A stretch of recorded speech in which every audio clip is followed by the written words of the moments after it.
Okay. I want to say thanks to each and every one of you for being here today. It's going to be a great day.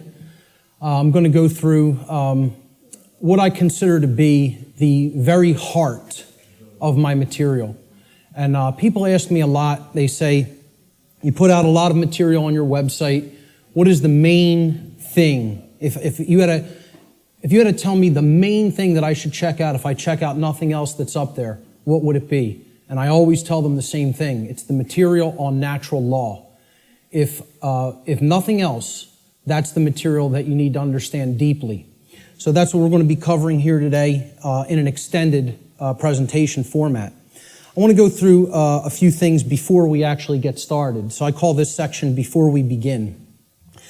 And the word begin is actually important here because that's really what this presentation is actually about. It's initiation.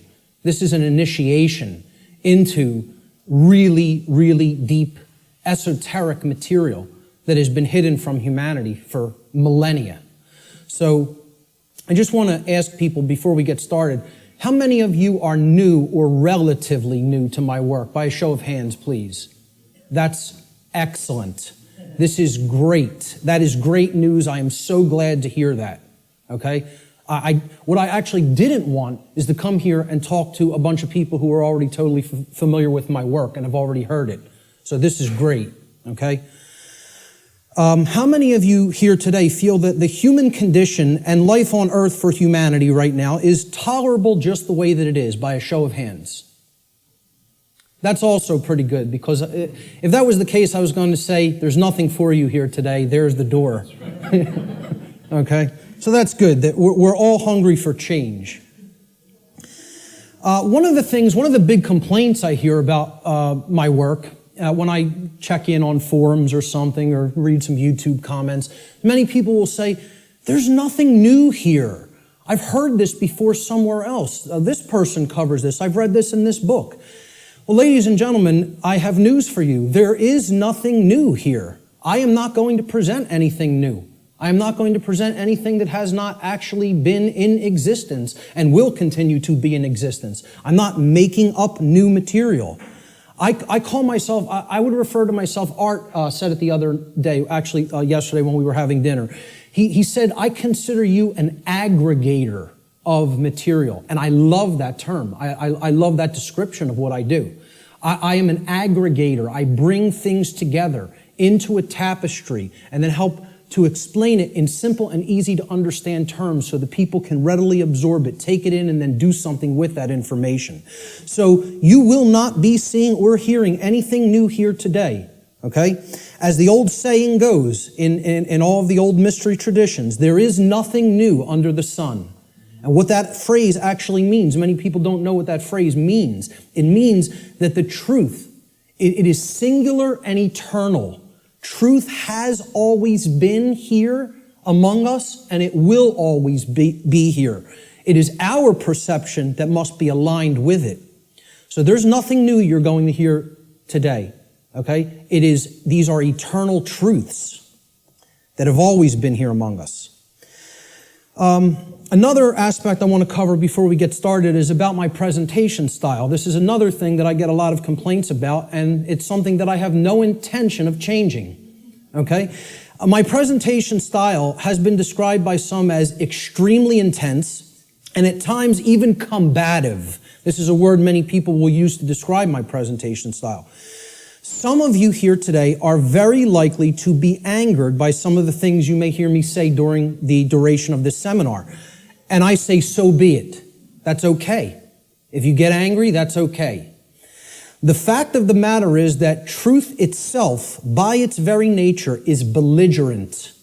And I'll actually be putting up a quote to that nature later on in the presentation. The reason truth is belligerent is because it actually is at war. It's at war with the lie. It's at war with deception. It's at war with mind control. So truth can be belligerent. Many people don't want to hear it when they first encounter it. So I tell people all the time, I don't do this. I don't present this information, okay, to be liked. I don't do this to make friends, okay? I'm not interested in making a whole bunch of new friends. If it happens, that's great, okay? But that's not the reason I do what I do. I don't do this to be popular. I don't do this to make money. It's not a popularity contest. Telling people many things that they don't want to hear is not going to make you popular, or it's not going to make you a whole lot of new friends, okay? So those aren't the reasons I do what I do.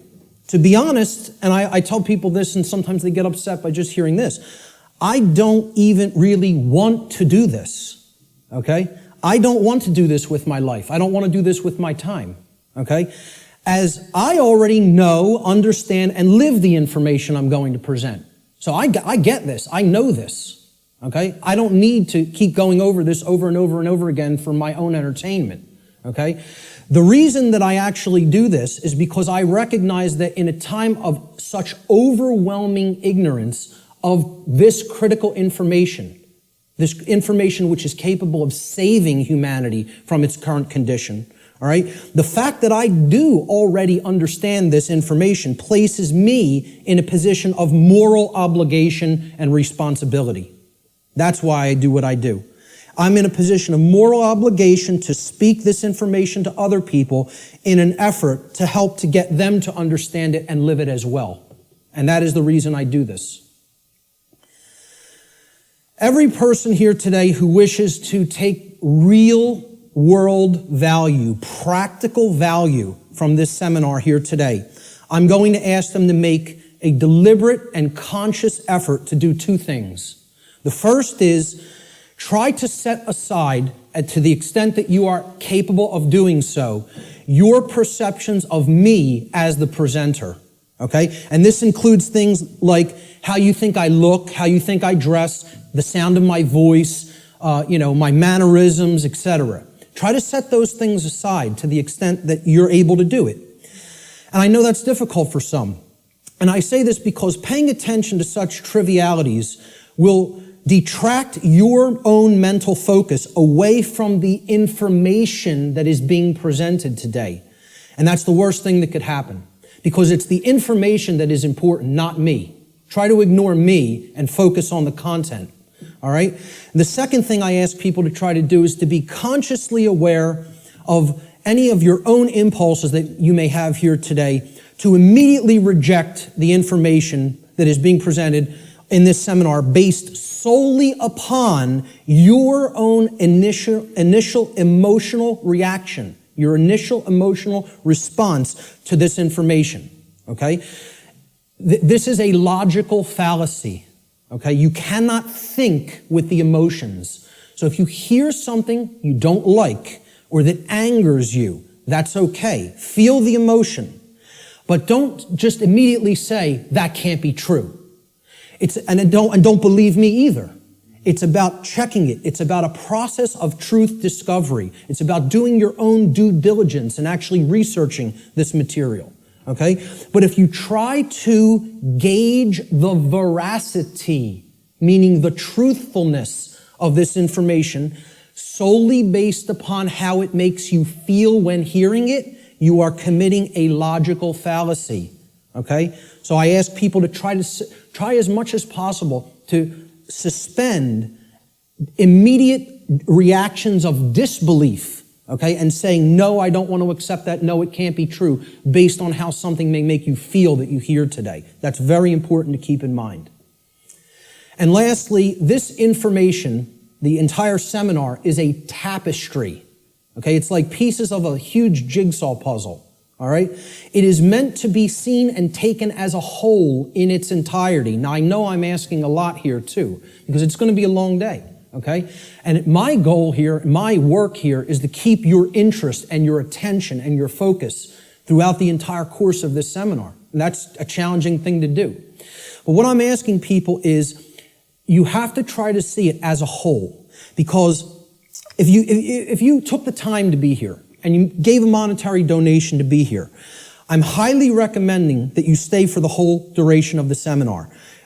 There's a reason for that. You're only going to get the full tapestry, especially if you're new to my work, by hearing this information in its entirety, okay? So if you don't do that, you'll probably not recognize the patterns, which is what this is all about. That's what this day is all about, pattern recognition, okay? that are inherent to this tapestry of information. And more likely than not, you'll have wasted the time that you took to be here today and wasted the money that you spent to be here today. So I don't want anybody to waste their time and their money and their attention, and I don't think you do either. So that's why I'm asking people, stay for the whole thing. You'll get the maximum value out of this seminar if you stay for its duration. So with that having been said, let's jump into the material. This presentation is called Natural Law, the Real Law of Attraction, and How to Apply It in Your Life. And I emphasize that term, real law of attraction. Many people will be familiar with the New Age variants of the so-called law or laws of attraction. And this is going to differ quite widely from what people have heard in the New Age community and in the New Age movement regarding what the law or laws of attraction are. These are the real laws of attraction you're going to be hearing today and hopefully understanding today. So let's start in. The first section is about teachability, the teachability of the student, okay? How does a student place themselves in the best position to learn? An individual's teachability, or their ability to learn by way of being taught by someone else, is extremely dependent upon the open-mindedness or closed-mindedness of the individual being taught. Low teachability derives from arrogance and rigid skepticism. But it also derives, low teachability also derives from naivete and gullibility. High teachability, on the other hand, derives from a balance between healthy skepticism and an open-minded willingness to learn and change. So we don't want rigidly skeptical people, okay, that don't have an open mind at all. And we don't want naive and gullible people that will accept everything they're told. We want to strike a balance between these two modes. This is called a teachability bell curve, okay? And down here is the mental state of the student, whether they are, and it goes from arrogance, cynicism, skeptical nature, a teacher, a student, and then up to being trusting, then being gullible, and then being outright naive. Okay, so that's the whole spectrum of teachability. The best position to learn is up here at the top of the bell curve. This means you will learn the most if you are here. And that means you're in the balance between teacher and student. It means that you're somewhat skeptical and you're also somewhat trusting. It means that you're able to hold a proposition in your mind without accepting it or rejecting it immediately. It means you will consider the information with an open mind, okay, somewhat trustingly, but also somewhat skeptically. All right? That's going to be the mental state we want to attempt to keep during the duration of this seminar, and therefore you will be in the best position to learn. Of course, as we already said, the poorest positions to learn, the things that, if you're in these mind states in arrogance and rigid skepticism and naivete and gullibility, you're not going to take very much away from this seminar. Okay? So we want to remain at the top of that bell curve if at all possible. Human beings should consider with great care where their information comes from, the source for the information. And this is because by refusing to present certain information and by influencing people to dismiss, to dissuade them from looking into certain information because they're telling you that it's unimportant or unnecessary to consider, many modern institutions like media, like so-called education institutions, are seeking to actually control human perceptions, or let's call it outright what it really is, to control the mind, okay? And therefore, to limit what human beings may even come to understand, and therefore by limiting what they are coming to understand, they're actually limiting what they're able to do, what they're able to change, what they're able to create in the world, okay? So you have to be skeptical of where your information comes from. And that's why I tell people at the very beginning in my lectures, do not believe me. The worst thing you could do is believe what I'm telling you. You need to look into it for yourself, and most of all, you need to do personal introspection to really feel inside of yourself whether this information resonates with truth. Everybody has that intuitive capacity. That also has to be turned on and engaged and used. All right?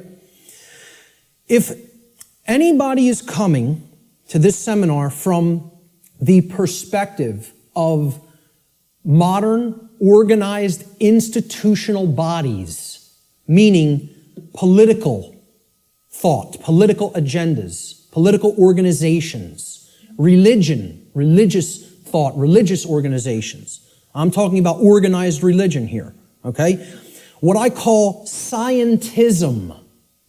Not real science, but scientism. Science as set up by institutional bodies to be rigidly skeptical belief systems that blot out anything that could possibly say anything to the contrary of their pre-existing beliefs.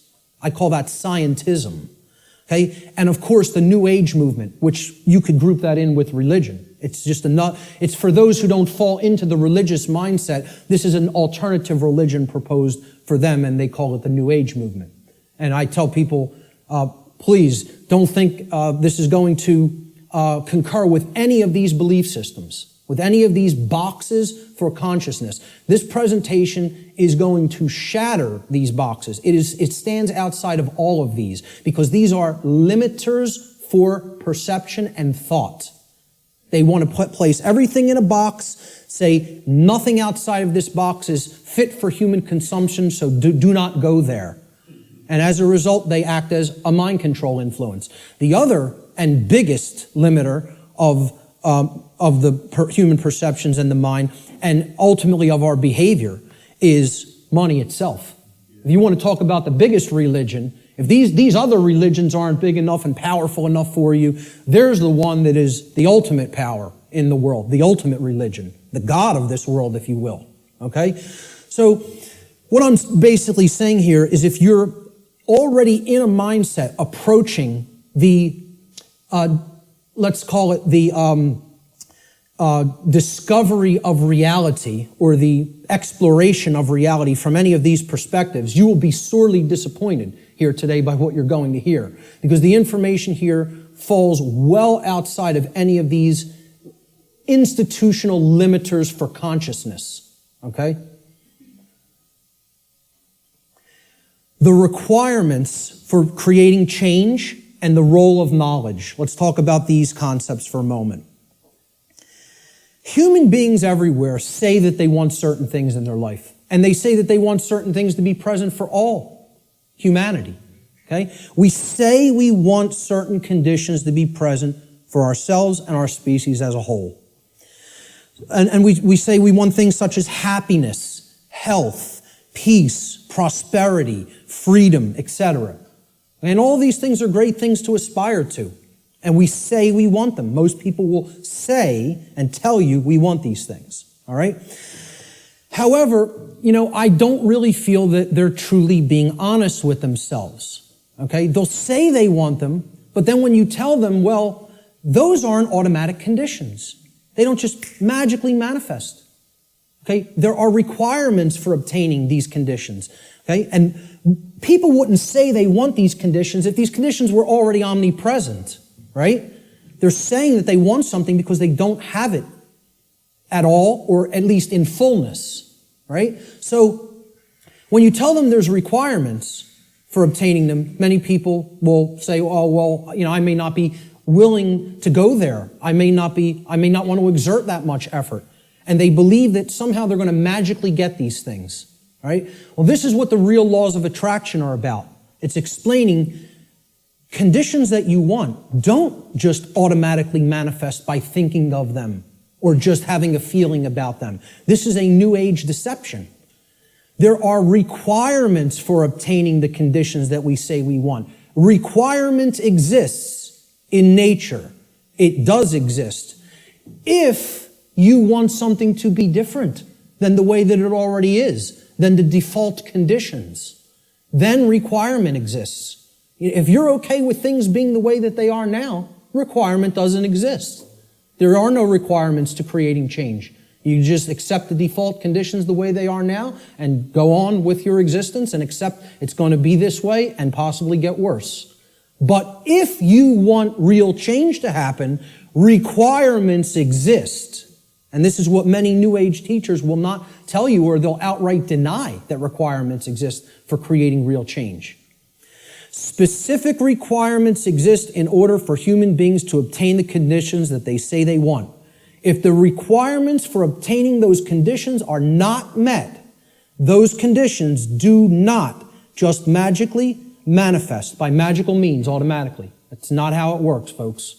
And that bursts a lot of people's bubble right off the bat. This is a key concept to understand.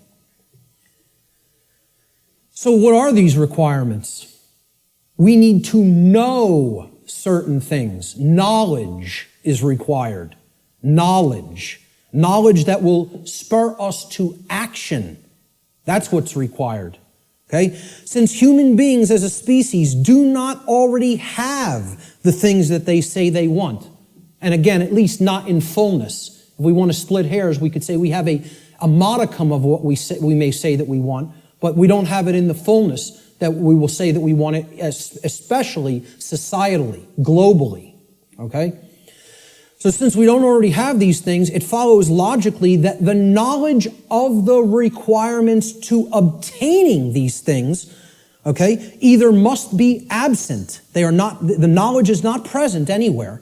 Or if it is present, if that knowledge for obtaining those things, the requirements for obtaining those things, if that knowledge is present, then it must be willfully being ignored. It is here, and yet people aren't paying attention to it. They aren't taking it in and accepting it and doing anything with that knowledge. So they're ignoring it because it's uncomfortable. As long as this knowledge continues to remain either unknown or ignored, the manifestation of the desired conditions that we say that we want is impossible. Cannot happen. It is an impossibility for it to magically, automatically manifest without the requirements being met. And that's what we're going to talk about here today. What are these requirements? What is this knowledge? This knowledge is occulted, meaning hidden. Okay, now, how many people here came here today thinking that they were going to hear information about the occult by a show of hands? Okay, about half the room. Good. Okay, for the rest of the people, that may come as a shock. But what you have to understand right off the bat is that the word occult, it's simply derived from Latin, the Latin adjective occultus. Occultus in Latin means hidden, hidden from sight. And it's derived from the Latin noun oculus, which means eye. Okay? The word ocular in English means related to the eye or related to sight or vision. So what the occult is something, it is a body of knowledge that has been hidden away for a specific reason. And we're going to get into what that reason is. Okay, so from the term oculus or eye in Latin comes the verb occultare. Occultare means to hide, to conceal, or to keep secret. To keep hidden from the eye so that it cannot be seen. The information regarding natural law is occulted knowledge. It is knowledge that has been hidden from humanity. Okay, it's held by the few, which is represented here at the top of this pyramid. You can look at this as a pyramid representing knowledge or ignorance. At the top of the pyramid, you have knowledge. It's the higher you go in the pyramid, the more knowledge. Okay, but the pyramid tapers because at the top, very few people understand that information. Very few people have that knowledge and have actually integrated it into themselves to the point where it becomes understanding. All right? Down here, you have no knowledge, the ignorant masses. Okay? And up here, you have the people who are in the know, right? Who have this knowledge about how natural law works and are actually using it for a certain reason. We're going to get to that next, what that is. So please, as you go through this seminar, please keep in mind, if I ever use the term occult, all I'm talking about here is hidden knowledge. That's what it means. Occulted knowledge is hidden. Now, why would anybody want to hide knowledge that is extremely important? Well, there's a very specific reason, all right? But before we even get to that, we have to talk about what is this occulted knowledge? What is the body of knowledge? What does it comprise? When I'm saying the occult, the knowledge of the occult, what do I mean by that? All right? Occult knowledge constitutes two things. There's two general bodies of occult knowledge. In the actual mystery traditions and in occult schools, they talk about these as arcana, A-R-C-A-N-A, arcana.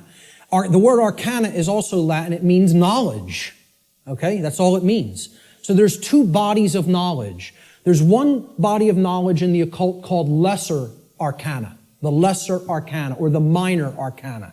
This means the knowledge of the microcosm, the knowledge of the small things. Okay? It doesn't mean it's less important. It means it's dealing with the individual units of consciousness. The human psyche, the psyche of the individual, okay? So the first major body of occult knowledge constitutes knowledge of human consciousness, how it works, how it operates, what our motivations are, things like that, okay? The second body of occult knowledge is called the greater arcana or the major arcana, all right? And again, this doesn't refer to that it's more important. It refers to, it is the macrocosmic understanding, the understanding of the very large laws of nature that govern the macrocosm, okay?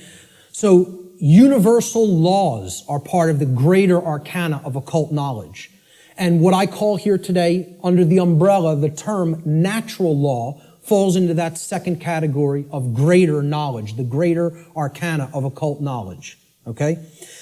And what these natural laws are unseen and universal spiritual laws. We could talk about the word natural here too.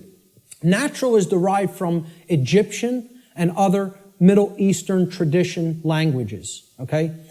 The word neter in Egyptian, which would have been spelled without vowels, if we transliterated it, it would be NTR in English.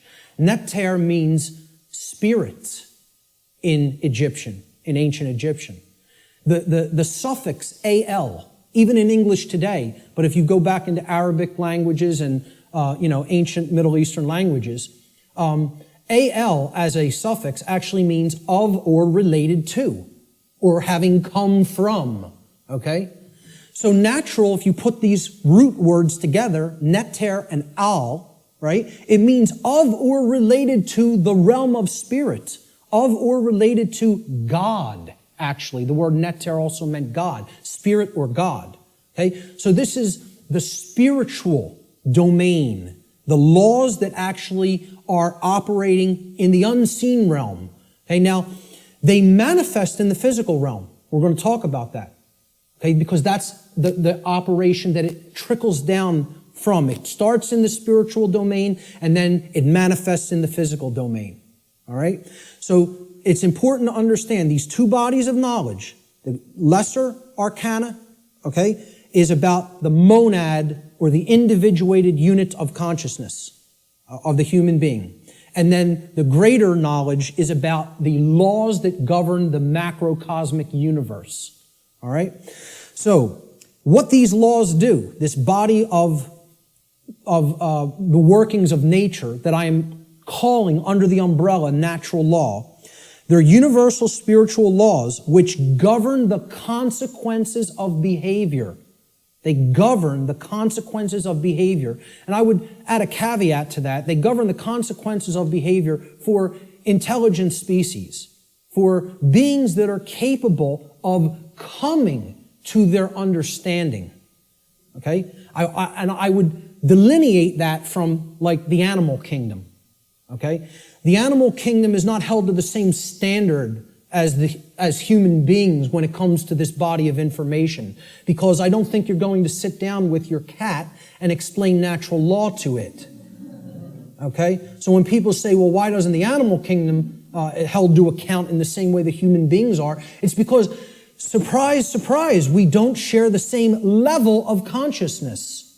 Okay? There is differences in levels of consciousness and abilities to comprehend information and to actually know how something works. Just like you will not be explaining physics to your dog anytime soon, okay? You're not going to explain natural law to the animal kingdom and have them grasp it because they're not at the same level of consciousness as we are. Okay? So we are held to a different account when it comes to natural law. It governs human behavior. It would be an easy way of saying it. This body of knowledge has actually been called consequentialism by past researchers and teachers. And I have no problem with that term. I've actually looked into consequentialism, and it's quite similar, okay, in its scope and what it teaches. It's been called karma, karmic law, in many Middle Eastern and Eastern traditions, okay? And I have no problem with that term for it either. It has been called in some of the Western traditions and Christian traditions moral law, and I have no problem with that term either. Religionists have called it God's law, and I have no problem with that term either. I have no problem with any of these terms being applied to the umbrella of natural law, because that is essentially what it is. But we're going to get deeply into how it works and operates in our lives here today. Why is this knowledge hidden away from people? To what ends? The knowledge of the occult, the hidden knowledge about how natural law works and how consciousness works, is not commonly known. That's why it's not the exoteric. It's not given to the masses. It's the esoteric. It is reserved for the few. And there's a reason for that. It's been deliberately hidden away and kept from the general public in order to create and maintain a power differential. Because if someone else is an extreme level of knowledge, and they know how something works, like something as trivial as how human consciousness works, how human motivations work, how human perceptions work, how human beings can be manipulated. If somebody has deep knowledge of that information, and there's a whole bunch of people over here who have not one iota of how that works, what kind of a number do you think somebody can do on people like that? See, the way I ask people to look at this is real simple. Imagine a very, very, very advanced psychologist at the top of his field, wrote all the textbooks, okay?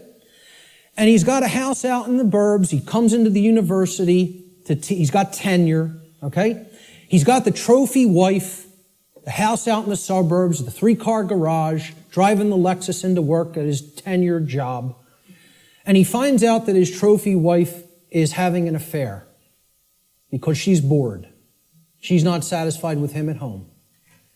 And it's maybe the 19-year-old, captain of the local high school football team or something. He's a senior. He's a star football player, right? The jock, yeah. And she has a fling with him. Well, what if he decides, I'm going to become buddy-buddy with my boy here after finding out about his wife's affair? And this kid, this punk, who's cheating on, my wife's cheating on me with, he knows nothing. He doesn't study the mind. He doesn't know anything even about himself. He watches TV 6 hours a day, plays violent video games, is obsessed with football, What kind of a number you think that psychologist can do on that kid? Total number. That's the answer, exactly. That's right. He could do a total number on him. He can gain his confidence, he can get into his head, and I guarantee you give him a little bit of time, he could screw up his life based on what he knows and how he would be able to manipulate based on his hatred of that person. Well, guess what? That's the position humanity's in. We're that punk jock. And I'm not saying we necessarily did something to deserve it, but we're in that same position where the people with this knowledge at the highest levels, they hate us. And they're doing a total number on us because we don't have this knowledge. And until that changes, don't expect the playing field to be leveled. Expect it to get worse. Okay? The knowledge is hidden to create and maintain a power differential. between those who hold it and those who are ignorant of it. It's that simple. The knowledge of natural law and its operations constitutes what I call the most deeply occulted or hidden information that exists on this planet. You will not find any more hidden information. This is the thing that all the distractions are there for, to keep you from learning. The endless trivialities, the nonsense you hear on the news, all the video games, all of the nonsense television, the sports, it's all there to keep people from understanding this. And I can't get you to accept that or believe it, and I don't ask you to believe it. I'm telling you that's what they're trying to, from my years of being inside occult traditions that are very, very dark. I'm telling you, this is what they don't want you to know. From firsthand experience. How many people here today know that I was involved in the dark occult in my past? Good. Great. Okay. The powers that be want to seek to keep this information hidden from the people of the earth at all costs, because understanding this information about natural law will level the playing field and put an end to the currently entrenched systems of control that are operating on the earth. We should very clearly make a distinguishment between nescience and ignorance so that people fully understand the difference between these two concepts. How many people even have heard the term nescience? Very few. This is a word that has practically been sanitized from colloquial English, practically been sanitized from the English language. And there's a reason for that too. There's two contexts to not knowing something. The first context is nescience. Okay? Nescience comes from the Latin. The prefix ne in Latin means not or not present or absent. Okay? And then sciere in Latin means to know. It's where we get the word science from. Okay? So you put them together, and nescience, it actually, those two roots form another word, nesciere. Nesciere in Latin means not to know, to not understand. But there's a connotation to it. It means to not understand because the specific information that you may be having a desire to understand is completely absent. It is not present, and you cannot actually aggregate that information. You can't bring those pieces of grammar together to form the sentence. Okay? It's not present. Okay, so you don't have it at all. It's unattainable. This should be clearly delineated from ignorance. Now, nescience is not someone's fault. The information just isn't there. Okay, you can't be blamed for nescience. There is no blame in nescience. The person who is nescient is not to be blamed for being nescient. The information simply wasn't present so they could take it in and then come to understand it. Ignorance carries blame. This is another thing. People want to think in the New Age movement there's no such thing as. Nobody's to blame. And that goes to that there's no cause for anything that's happening, as you'll hear a lot in the New Age circles. Okay? I very strongly put down these notions, or attempt to. Okay? There are causes and effects. There are people who are responsible for what is happening. There is blame. Blame exists. Okay? There are people who are culpable. We're going to talk about moral culpability later. So ignorance has blame attached to it and responsibility attached to it.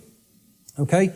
It comes from the Latin verb ignorare in Latin. And this means not to know, just like nescience means not to know, but in a completely different connotation.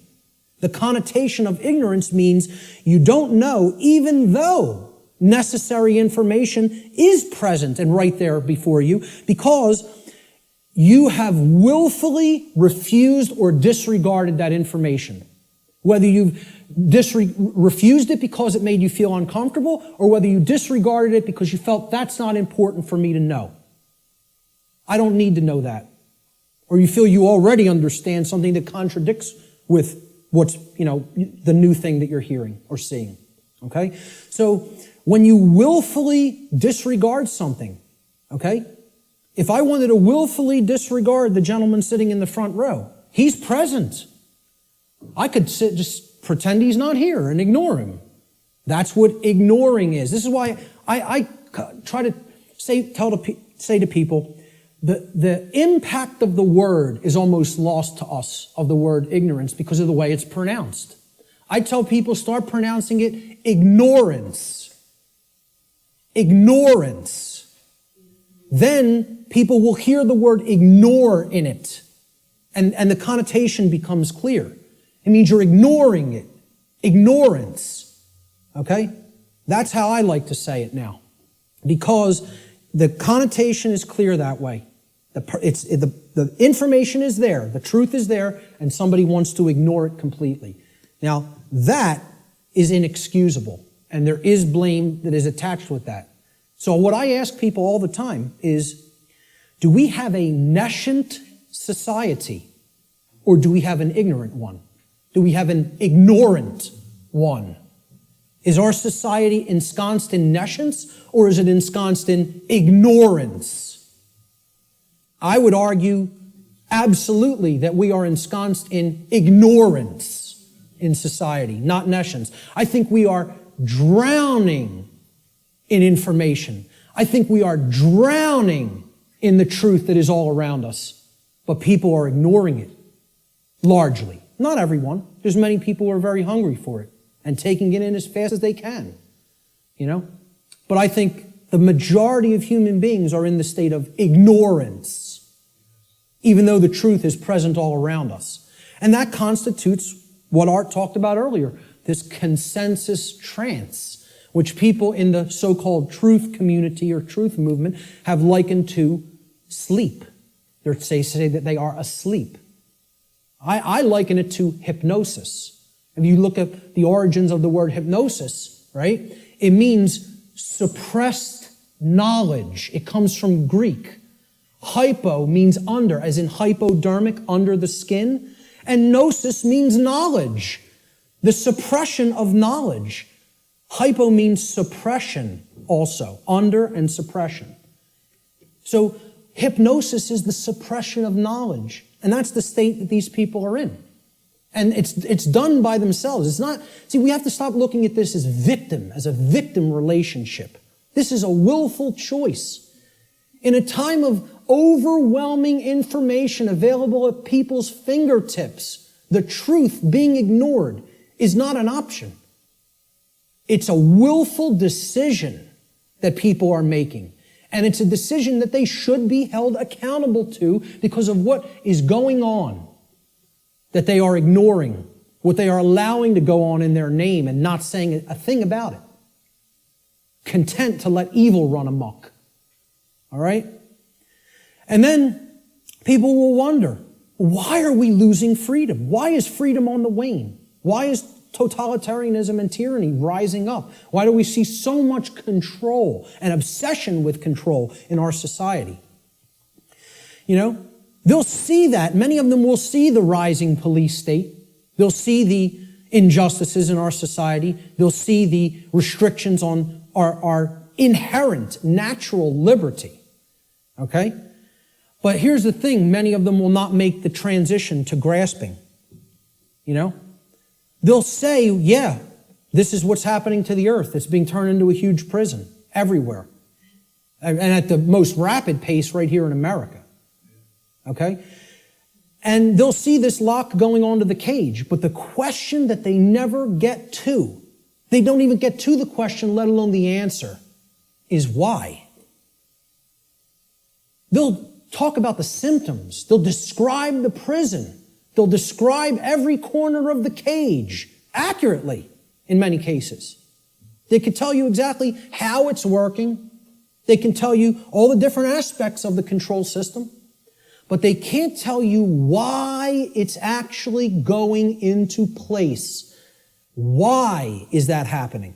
Well, that's what this presentation answers.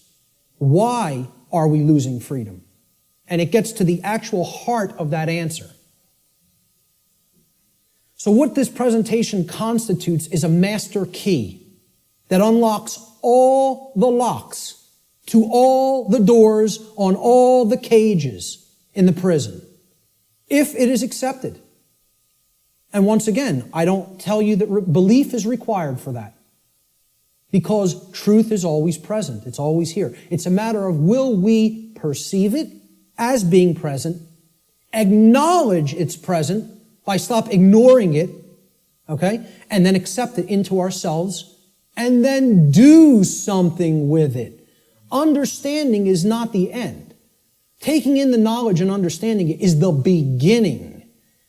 Action is required.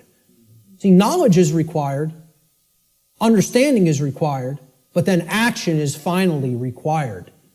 Above all, if change is to be created. And that's how the laws of attraction really work.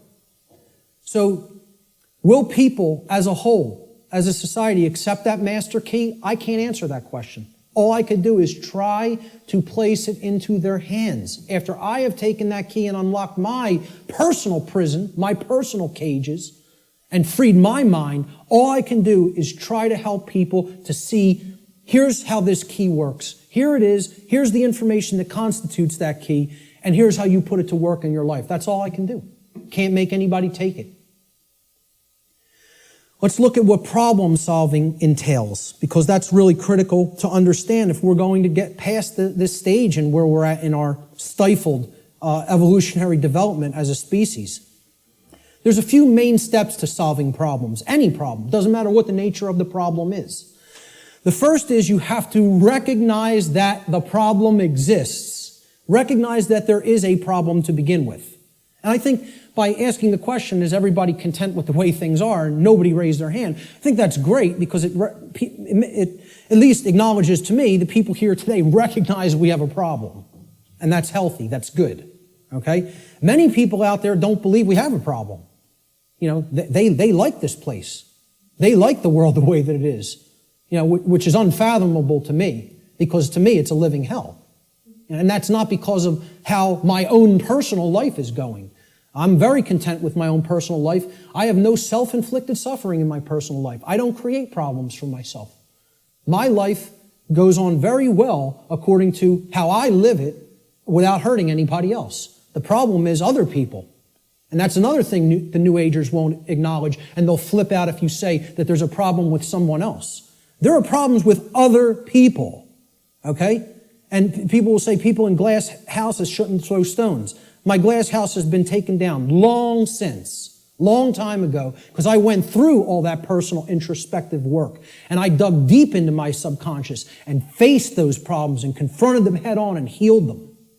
And came out of the mindset that I was once in. Okay?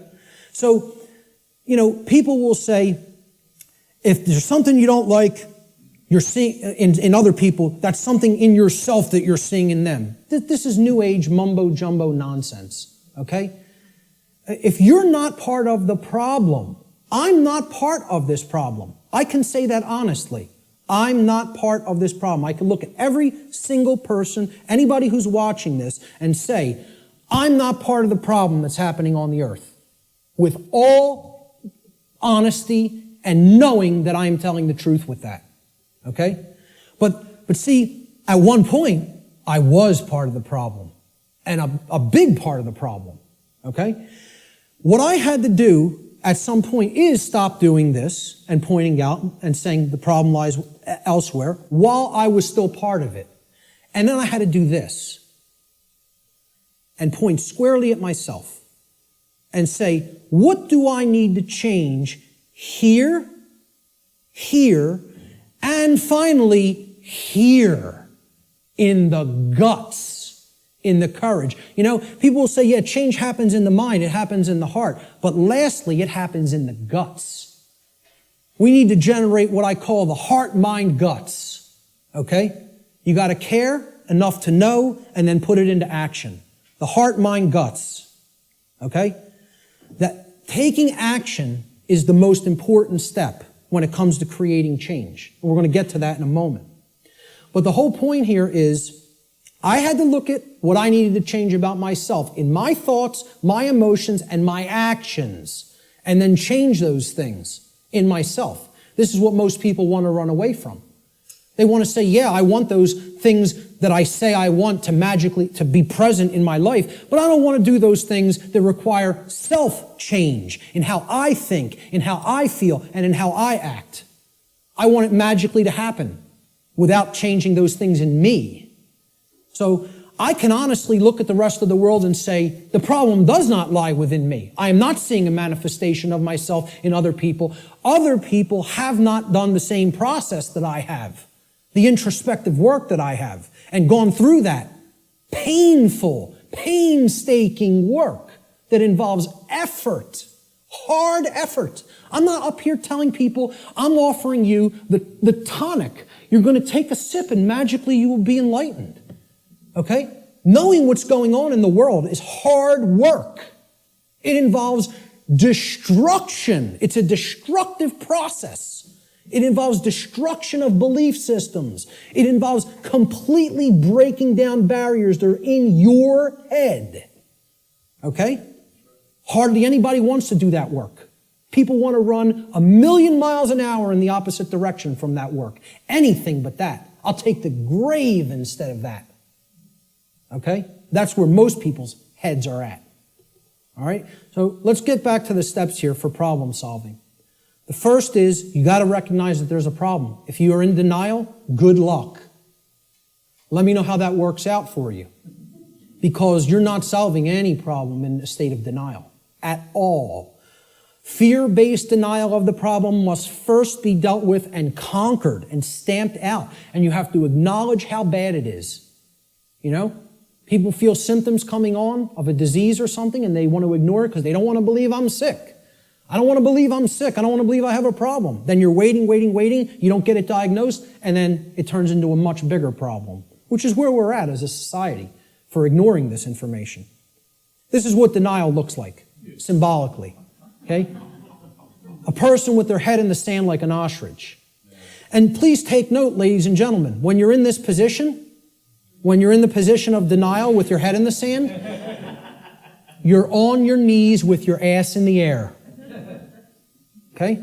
And I almost say it's amazingly synchronistic that the human body was designed like that. That in order to put your head in the sand, symbolically, so to speak, you have to be on your knees. Okay? And that's where most of our society is at. They're on their knees. And in that state of denial. The second step to problem solving is to recognize that the symptoms that are being displayed, the symptoms you are seeing, are merely effects of underlying causal factors. You can't treat symptoms and solve a problem. It's not possible. That's not how problem solving works. You have to get to what caused the problem. Okay? Instead of simply treating symptoms, make an accurate diagnosis of the causes of the problem. So what does the word diagnosis mean? Diagnosis comes from Greek. The preposition dia, transliterated there in the parentheses, you see it in Greek script. Okay? It means through or by way of. So by a method, by a particular method. All right? And the second part of diagnosis is the Greek noun gnosis. Gnosis means knowledge in Greek. So what a diagnosis means is through knowledge or by way of knowledge. You're going to solve the problem by way of knowledge. There is knowledge that acts as the requirement to solving the problem and getting what you want. And here's another thing, and I'm going to keep going back to this. It's going to be like an undercurrent in this. Because the New Age community, and I'm going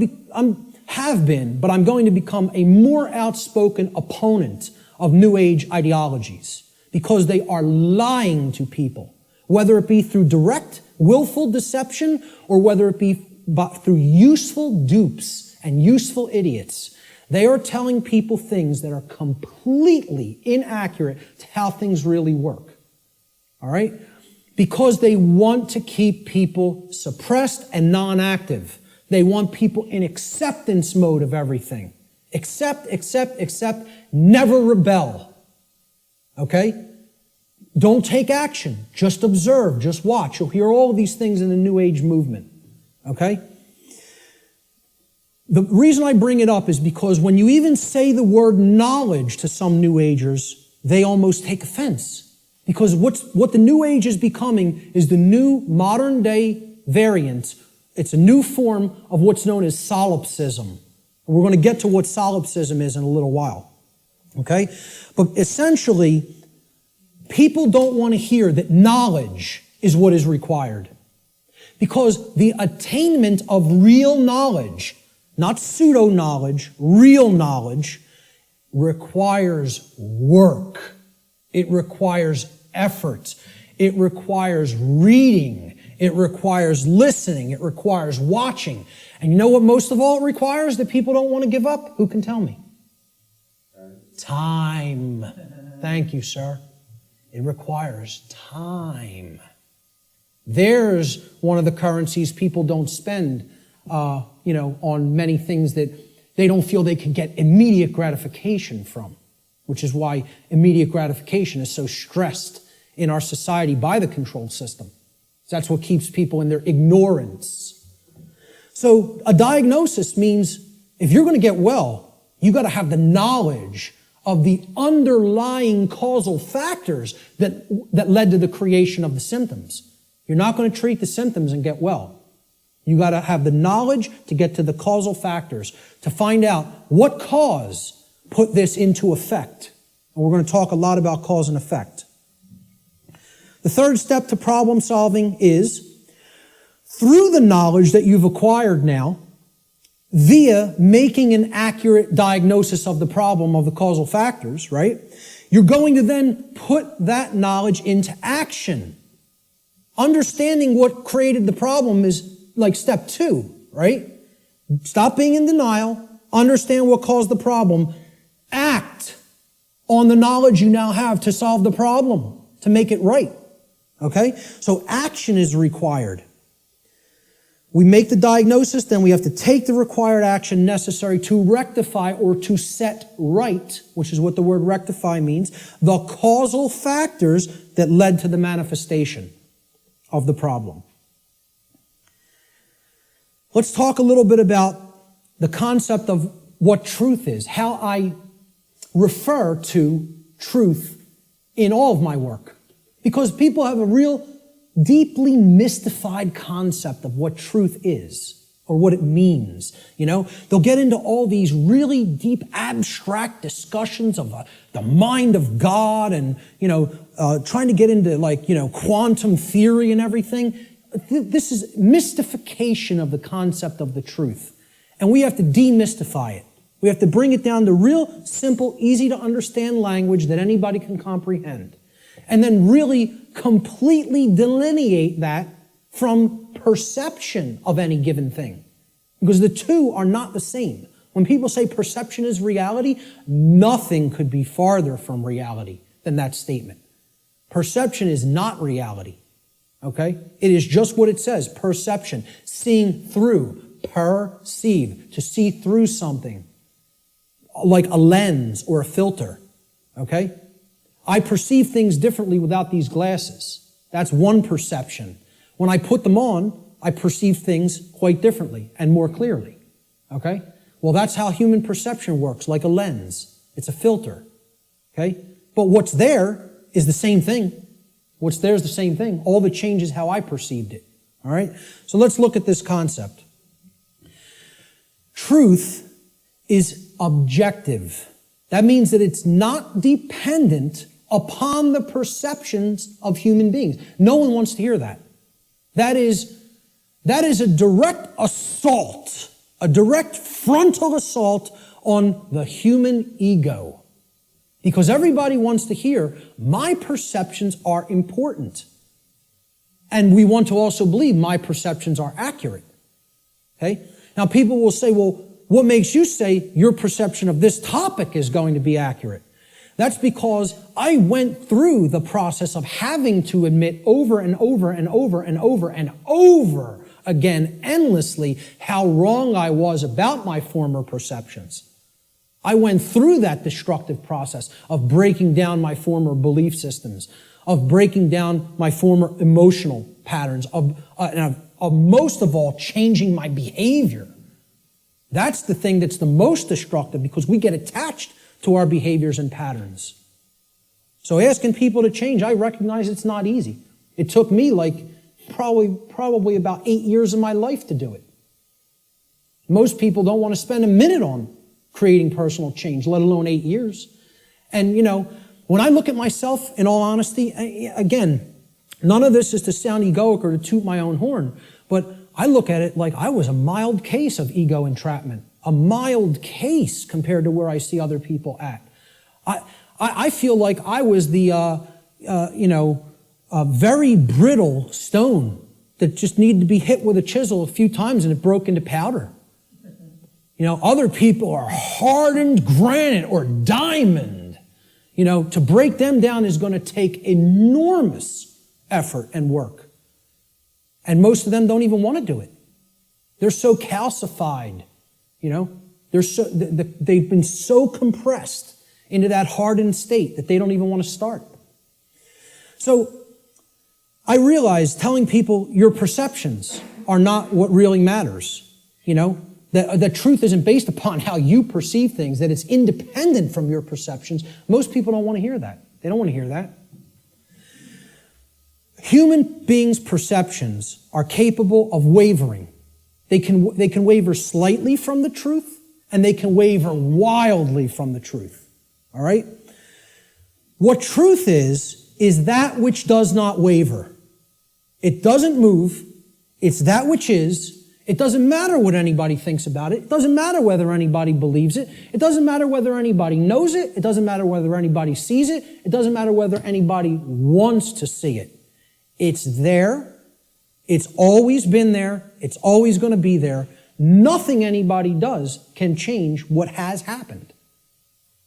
Can anybody change what has already occurred in what we call in the thinking of linear time, the past? Not one person here is capable of doing that. Let me tell you something. Not one being in the entire manifested universe is capable of doing that. Because that which has already occurred is set in the record of the universe. Nothing can change the past. Ever. Great movie on this. Watch the new movie, The Time Machine. Not the original 50s version or 60s version. The new one. I think it came out in late 90s or early 2000s. Okay? This movie got crushed in reviews. Crushed. Whenever reviewers crush a movie and give it the worst ratings, go see that film. Because I guarantee you there's very important allegorical concepts that you need to understand embedded in that film, and that's why the reviewers crush it, because they don't want you getting any ideas, This movie got crushed in the theaters, and I'm telling you, it's one of the best films to understand the concept of the absolute impossibility of changing the past. The past cannot be altered. You know what can be altered? The future. That's what that movie's about. And you know where the alteration of the future begins? In the present moment. That's exactly right. That's the only place it begins. Okay? So what truth is, the demystified concept of truth, is it's simply that which already exists. It's that which has happened in the past and is happening in the present moment. The truth does not exist in the future. When we get to those future moments and it's the present, truth will be existent then. But not until, okay? So there is no such thing as truth in the future. Truth is that which has occurred in the past and that which is occurring in the present. It is simply that which is and that which has been. Please recognize when I use the word truth, that is all I'm talking about. I'm not talking about the mind of God. I'm not talking about the entire reason for the existence of the universe. I'm talking about the events that have taken place in the past and are taking place in the present. That's all. And guess what? That's all the truth is. It doesn't need to be any more complicated than that. Okay? You want to make it more complicated than that, call it something other than truth so as not to confuse people to what truth really is. Truth versus human perception. Okay? Now, I want to ask people to imagine, see these white lines? Imagine these white lines that do not waver as truth. And imagine that the perception that is set against the truth, we're going to take three different individuals. This is individual A, this is individual B, this is individual C. Okay? Their ability to perceive what has occurred and what is occurring is what I would refer to as consciousness. Okay? Consciousness is a being's ability to recognize patterns and meaning with respect to those patterns. Meaning you have an accurate understanding of what's taking place within and around you, or you have an inaccurate understanding of what's taking place in and around you. If your consciousness is high, meaning it's at a high frequency, okay, that means you're going to have more of an ability to understand and recognize the patterns. If your consciousness is low, you're at a low frequency, you're going to see the pattern less. You're not going to accurately perceive. So I liken this to a waveform. In simple, physics, a wave, this is a simple sine wave, okay? It has its crest here and its trough here, okay? And then the pattern repeats, goes up to the crest, down to the trough, and it repeats over again. The distance between the either crests or troughs of the wave is called the wavelength, okay? The longer the wavelength, the shorter the frequency. What that means is how frequently is it going to be intercepting the line that represents truth? How frequently is it going to be aligned with this line, which we are calling truth? Okay? Now, can everybody just, with that explanation, understand this simple model and what I'm talking about here? Is that clear? Okay, because it's important. Because this is a low frequency vibration. It's a low frequency wave. A wave like this, if it was an audio wave, would produce a low frequency, would produce a low bass tone. Okay?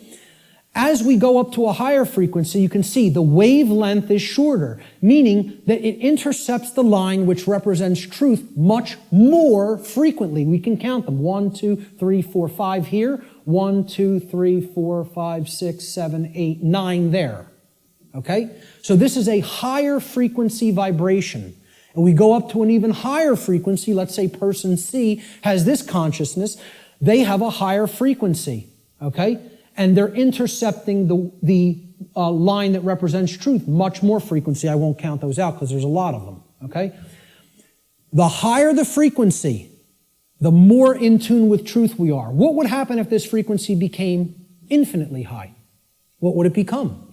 It would be indistinguishable from a line. And therefore, someone would be aligned to that which is. The higher the level of consciousness or frequency, which is their perception of reality being accurate, okay? Not wavering as much from the truth, because it's hitting it in more places.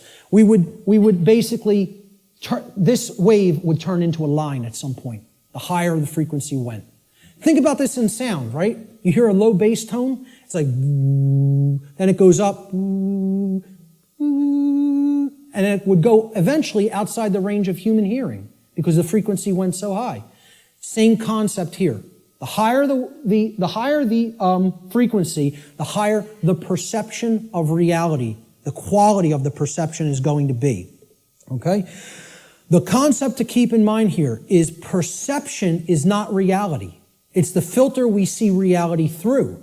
What the human being's work is to do is to align their perception to the reality which exists, which is truth. We need to set aside what we want the truth to be and look at what it is. What it is altogether different than what we want it to be. But until we recognize what it is, we're not even in a position to make an accurate diagnosis of what's going on and therefore create what we want it to be. So I'm going to give the first quote here. It comes from a gentleman I personally greatly respect. How many people are familiar with Travis Walton, by a show of hands? Hardly anybody in the room. Wow, 2 people. Amazing. And I know Barb is in the back because we've met him personally. I spoke with this gentleman at a conference last year in 2012. And I just want to say, I just think he's a totally genuine individual. I don't care what anybody thinks of me saying that, okay? I believe him. Do I know factually that what he claims happened to him did? No, I do not. But I believe what he is saying for a reason. when I am around somebody, especially for any length of time, I think my intuition is good that I can get a feel for their heart. Okay? And when he's telling you stuff, it's very consistent. And in his book, he asks people, you need to listen to my whole story, suspend your disbelief for a minute, and then do your research and then make a judgment call. Do you want to believe me? Do you think I'm telling you the truth? Do you think I'm lying to you? And then make up your own mind. Okay? And who Travis Walton is, he claims that he was an abductee, that he was taken on board an extraterrestrial craft at a point in his life. He disappeared for days. They were out looking for him, and his best friends were accused of murdering him. And he shows up 5 days later in like deplorable conditions, out on a country road someplace. But anyway, again, I spoke with him back in 2012. I just bumped into him again. We were just at a conference. I'm bringing this up for a reason. We were just at a conference in Philadelphia where he spoke. And this quote, I feel I would start, if I was going to quote somebody, I was going to make this like the first quote in the presentation today. Travis Walton says in his book, which is called Fire in the Sky, he said, I have come to realize that the biggest problem anywhere in the world, the biggest problem anywhere in the world is that people's perceptions of reality are compulsively filtered through the screening mesh of what they want and do not want to be true. Now, when I read that in his book, I got chills up and down my spine. Because I said, this meshes exactly with what I'm talking about in my section, in my presentation called Truth versus Perception. And he's encapsulating it in a sentence perfectly. All right? We want things to be true. That doesn't make it so. That's not what makes truth the way that it is. What makes truth is the way that it is what behaviors were taken and what is the actual effect in the manifested world. That's how things are. Okay? It doesn't matter how we want them to be. They may be a completely different way right now than we want them to be. And I would say for the people in this room, they are a completely different way than we want them to be. But most people in the world think, they kind of believe that they're the arbiter of truth. And that's a bad place to be in. That's a very, very low level of consciousness. To think that if I don't believe that it's this way, it's not this way. Many people are trapped in that state of mind.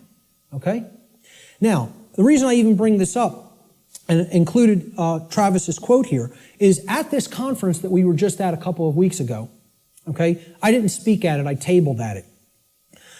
A woman came up to my table and she picked up my New Age Bullshit DVD, which is available here today in the back.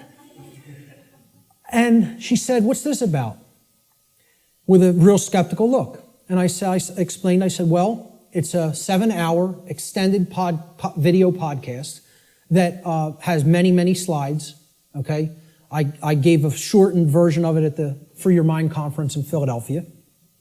And this is the extended version that goes deeply into the deception of the New Age movement and how it is a religion that is designed to suppress the masculine side of the personality, which is the side that actually takes action and creates change.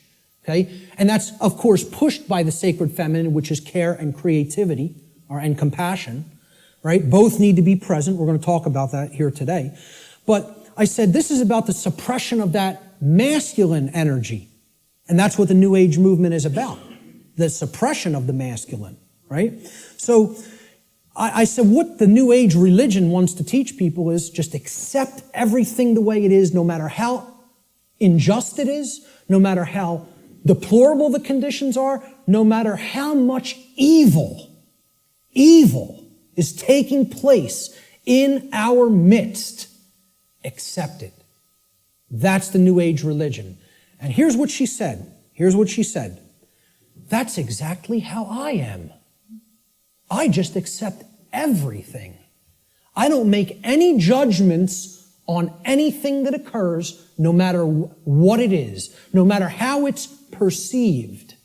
You want to perceive it as evil? That's your judgment. I said, yes, it is my judgment. You know why? Because it's evil. It really is. There is such a thing. I said, and you're content to let evil run amok and take this whole world because you don't want to act. Because what's really there is cowardice. That's what it really is. Okay? And she didn't want to hear that. She said, I prefer not to see it that way. Now, align this with the quote. I prefer not to see it that way. Okay? And I hope by some miracle she happens to see this presentation at some point. Okay? And, you know, in hindsight, I didn't say this to her on the spot, but I thought about it for a little bit the next day. And what I should have really said is, no, you prefer not to see, period. That's the truth. Okay?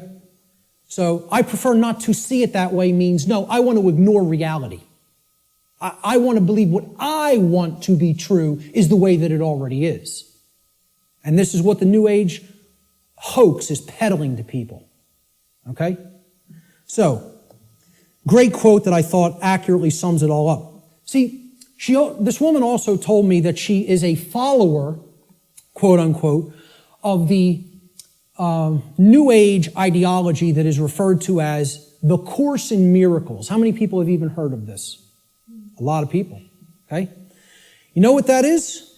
It's called solipsism, wrapped in a nice, neat new package. Solipsism. How many people are familiar with the ideology called solipsism? Good. More than I would have thought. Most people have never heard of this. Okay? Solipsism is a completely egoic and destructive ideology that has absolutely no bearing or resemblance to truth in any way. And the people who are solipsists are mentally ill. I'm not even going to provide any evidence of that. I'm telling you, you need to research this religion and sickness for yourself. It's a mental illness. A solipsist is a mentally ill person who should probably be somehow removed, segregated from society, and institutionalized until they are made well, because they are a destructive influence on society. This is what I focused on podcast number 1 of my podcast series and radio shows. I went into the ideology of what solipsism is and how destructive it is and how it's a religion. Okay? What this is, well, first of all, let's look at the word. And you'll notice I'll be breaking down words all day long. Because if you don't understand where words came from, you don't really understand what they really were intended to mean. Regardless of whatever connotation they may have taken on in the modern world, the intended meaning of the word, the original meaning, is derived from its etymological derivation. You need to go into the ancient languages, Latin and Greek roots and other languages, Germanic, Arabic, etc., and you need to break down the words from their etymological origins. Then you will understand their real meaning. And I'm telling you, you do this, and the top of your head will blow off by what you will find, by what words we speak on a daily basis actually mean, and we have no idea what they mean. Okay? So the word solipsism comes from the Latin adjective solus, which means alone or one. And then the Latin pronoun ipse, which means self, myself, etc. Okay? The ideology of solipsism is that nothing exists outside of me. I'm the only being that exists in creation. Or essentially, it's another way of saying I'm God. Okay? That my perception is the only real perception and no one else is here. Now imagine that. Now, what I'm essentially telling the audience here today is your perceptions are not the truth. You have to work to align your perceptions with the truth. That's damaging enough to the human ego, okay?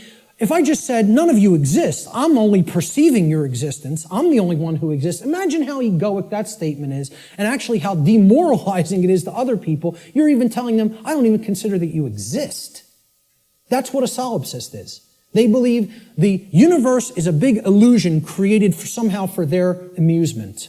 And that there's no objective reality that you don't exist, you don't exist, you don't exist, you don't exist. I'm the only one who exists. And that's not mental illness. We don't diagnose that as mental illness. Okay? I don't care if you want to accept the notion everything is one. I personally accept that notion. I do accept that we are all one. That doesn't mean you're not existent in the physical domain right now as I'm talking to you. Of course we all exist here. We are in the physical domain, okay? The whole point is these people want to believe the entire physical domain is such an illusion that nothing that takes place in it matters or has any significance and should just be watched and nothing should be done to change it. And let me explain what this is, folks. When I was a Satanist, okay, and I was working inside the Church of Satan and other dark occult organizations, they have a set of sins, believe it or not.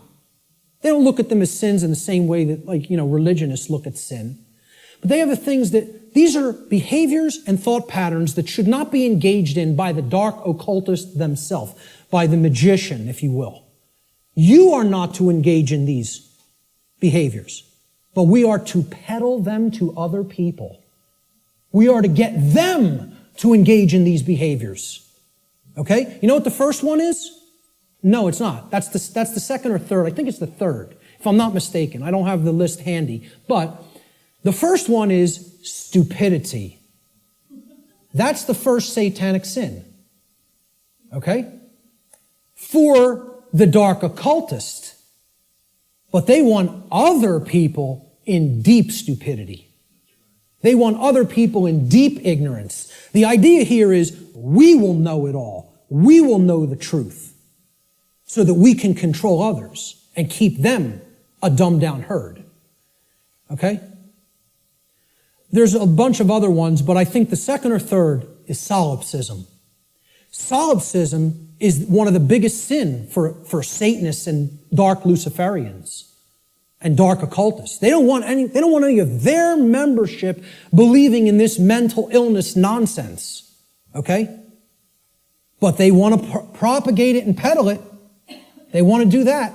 And they told me personally, higher ups in this network told me personally when I was working with them, wait until you see the New Age books that our membership, will be writing, or either writing ourselves or putting into the hands of useful dupes to write and put out there. We'll be giving them the idea, they'll write it for us, put it out there as their own idea. And they said, we are going to propagate and peddle solipsism like you have never seen.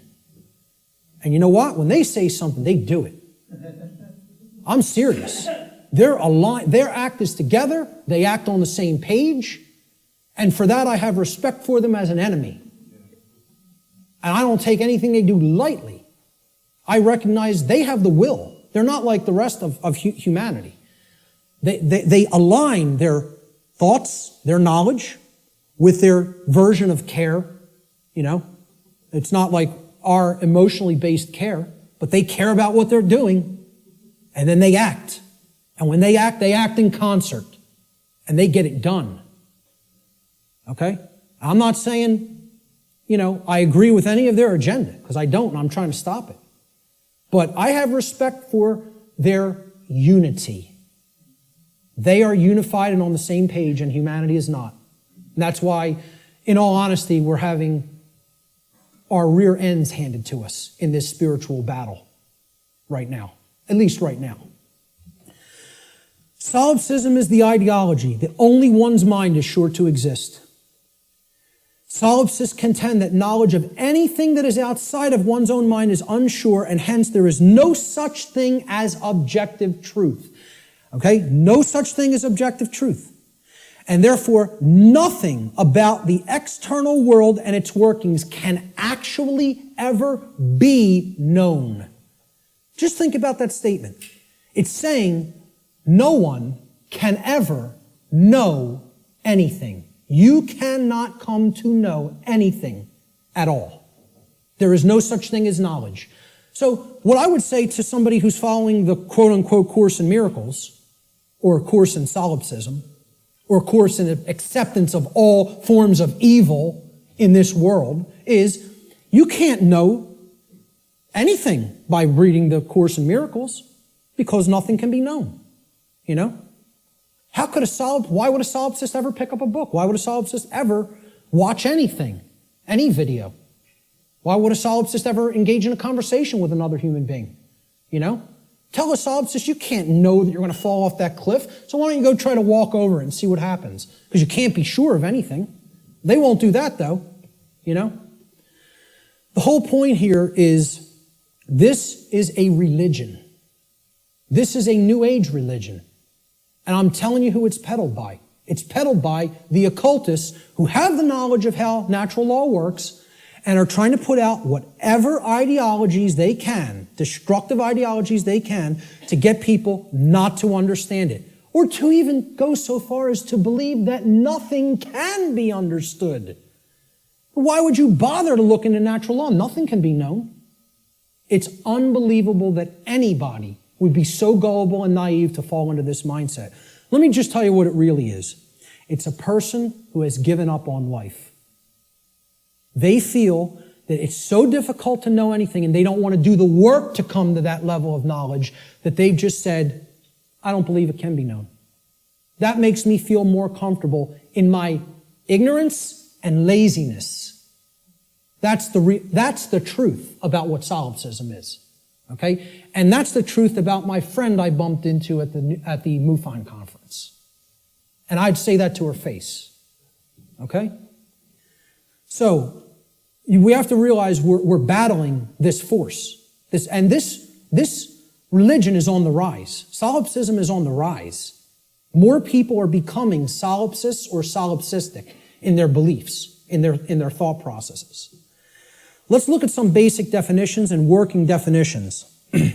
Now, first thing we're going to define is definition. Let's define what a definition is, okay? A definition is an exact statement, a statement of the exact meaning of a word, all right? We're looking for an exact meaning, not a connotation, not a maybe or a like or a somewhat. We're looking to narrow the focus. That's why it definites it. It makes it finite. We're taking it not infinite, we're finiting it. We're making it finite, okay? We're actually limiting through words what something means so we can be clearer about what we're saying, okay? It's an exact statement or description of the nature, scope, or meaning of something. Another way we could look at a definition when we're talking about visual or audio definition is it's the degree of distinctness or clarity of an object, image, or sound, okay? So why do people buy HD TV sets? They want higher definition. They want a higher clarity of the picture, okay? If you have high definition audio, for audiophiles, they won't accept anything but high definition audio because in comparison to low def audio, the clarity of the sound is very good. It's much better, okay? So that's what definition is. It is all related to clarity. When we use it in conjunction with words, it means the clarity of the meaning is amplified, okay? And when it's with a picture, the clarity of our vision, of the ability to see what the picture is, the information in the picture is amplified. And same thing with sound. The more accurate the definitions that we have for words or concepts, the better our clarity of meaning and therefore our understanding of those concepts, words or concepts will be. So definition simply means clarity of meaning when we're applying it to words and concepts. So therefore, let's define natural law. So this is what we're going to be talking about for the rest of the day. We have to define it. The simple definition of natural is inherent, having a basis in nature, reality, and truth, not made or caused by humankind. So if it's natural, wasn't made by man. Mankind didn't make it. Okay? And again, the origin of the word, neter in Egyptian, means spirit, and all means of or related to. So of or related to spirit. It is all of nature, the spiritual domain. See, this is the other part. People believe that the spiritual domain is separate from the physical domain. This is a huge thread and a huge central focus in all of my work. If you think the spiritual domain is not where you are at now because you're in the physical domain, you're mistaken. If you think that the spiritual domain is someplace other than the physical domain, you're also mistaken. If you place emphasis on one above the other, and say, well, this one takes precedence and this one's not important. Either way you do it, whether you say the spiritual is more important and the world of matter should not be given any significance, it's imbalance and it's not true. Okay? Or if you say, hey, like scientism does in many, left brain scientism, the material world is all that there is. This is just a dead mechanized clockwork called the universe, and it happened by accident for no reason. And there's no such thing as the spiritual domain. Both of these worldviews, and we're going to get to a breakdown of these worldviews, they're completely inaccurate, they're not based in truth, and most of all, they're based on brain imbalance. And we're going to see how one of these worldviews or another develops when either the left brain hemisphere or the right brain hemisphere has taken precedence and dominance within the individual consciousness. So, natural means spiritual. These words could be used interchangeably. So when I'm talking about natural law, I mean spiritual law. Unseen spiritual laws. But overall, the dictionary definition of natural is it's inherent to nature and it's not made by man. The word law the definition is an existing condition which is both binding and immutable. So let's look at each one of these words. Existing. It means that it is present. It is present. Okay? It cannot be just ignored and expected that, that doesn't make it true and it's not going to have an effect. It's there. It's present. That's why it's a law that it's in operation. That is in operation. It is binding. Binding means it has an effect. It means it doesn't matter whether you believe that it has an effect. It doesn't matter whether you understand that it has an effect. It doesn't care. And this is another big hammer to the ego. The human ego wants to hear what it wants to hear. One of the things it wants to hear is the universe cares about you. Personally. It cares about John. It cares about Bob. It cares about Mary. It cares about Elizabeth, whatever, okay? Cares about you individually as a being. Now, you could go so far as to say you believe that the creator of the universe cares about you. I'm not denying anybody or saying don't think that. What I'm saying is that the laws of the universe don't care about you. Laws have been created in this realm that work flawlessly, 100% of the time, flawlessly. Let me ask people to envision this scenario to try to clarify this. A couple are on a picnic. They're out in a state forest or something like that. They're on a picnic. About 50 yards away from where they're at, okay, there's a pretty tall cliff, maybe about 200 feet, okay, and it ends in some jagged rocks. They brought their 2-year-old child on the picnic with them. They unfold the blanket, take out the picnic basket, they're having their picnic. Maybe passions got heated and the husband and wife were, making out a little bit. Their kid, 2-year-old daughter, in her nice Sunday sundress or whatever, wanders off, gets to the edge of that cliff. Will gravity care if that girl goes over the edge? No. Will gravity allow her to go over the edge? Yes, it will. Gravity is not going to say, this girl doesn't understand this law, and she'll die if she goes over that edge. She's innocent. She's nescient even. Not even ignorant. Innocent and nescient. Will that law still have an effect? You damn better well believe it will. And so does natural law in the same way. It doesn't care whether you don't know. It doesn't care whether you're nescient or ignorant. It's in effect. It's binding. And it is immutable. Immutable means that nothing you can ever do can ever change it. It is in effect eternally. Because man didn't put it into effect. You know who put it into effect? The creator of the universe put it into effect. And I don't really care what you think of that force as. You could think of it as an impersonal force. You could think of it as the man with the beard. You could think of it as this remote control. I don't really care what you think of it as. Personally, that's none of my business. But you know what? If you think of it that it's man that makes the laws, then I have a problem. Because man doesn't make these laws I'm talking about. The creator of the universe set these laws into motion, put them into effect, and they bind you. You and I are bound by these laws, whether we like it or not, whether we accept it or not, whether we understand it or not, they're in effect, and you are already creating the reality that we are experiencing based upon interaction with these unseen laws. Already. You're already doing it. You can never not be doing it.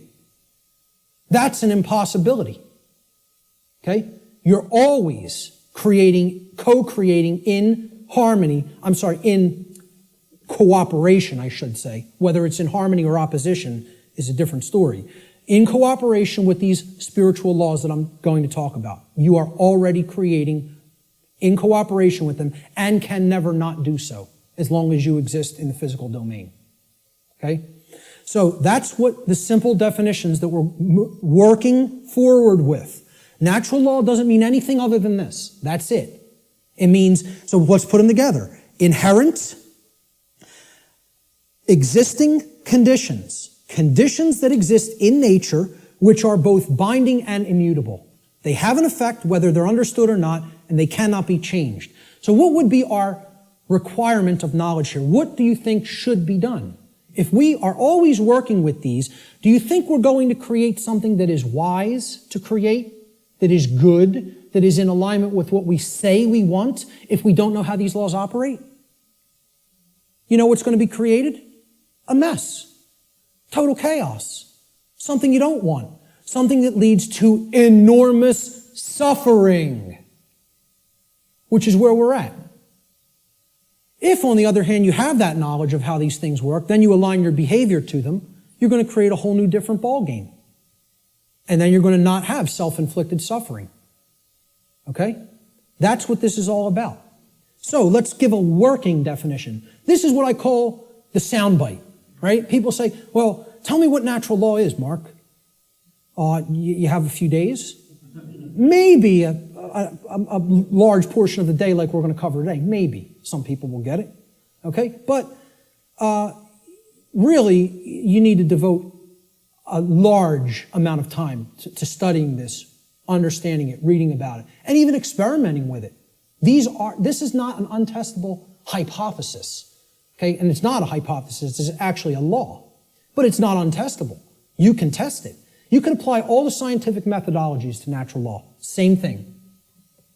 Gather your information, observe, hypothesize, observe, test the results, publish the results. That's scientific methodology. The scientific methodology will be borne out for everything I'm talking about in this presentation if it is applied. Because this is not a religion.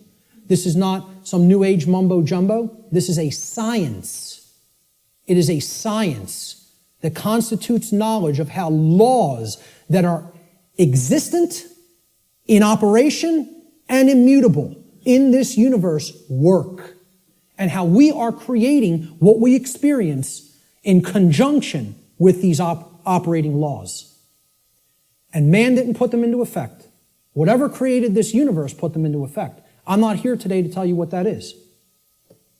Your job in your own personal experience is to get in touch with what you feel that is. I'm not here to tell you what that is. Now, I'm not here to tell anybody what that is. But my whole point is it created these laws, and they're in effect. And if you want to stop suffering, and if you want the human condition to change, you have to understand how these laws work. There is no way around that. Knowledge of these laws is required.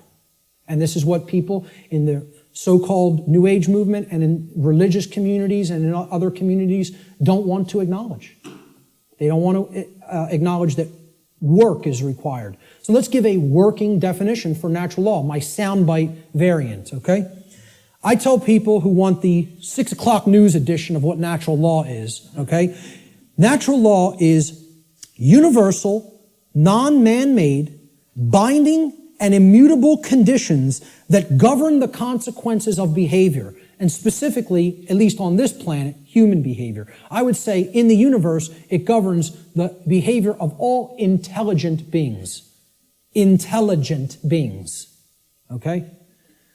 Natural law is a body of universal spiritual laws which act as the governing dynamics of consciousness. The governing dynamics of consciousness. That's the working definition.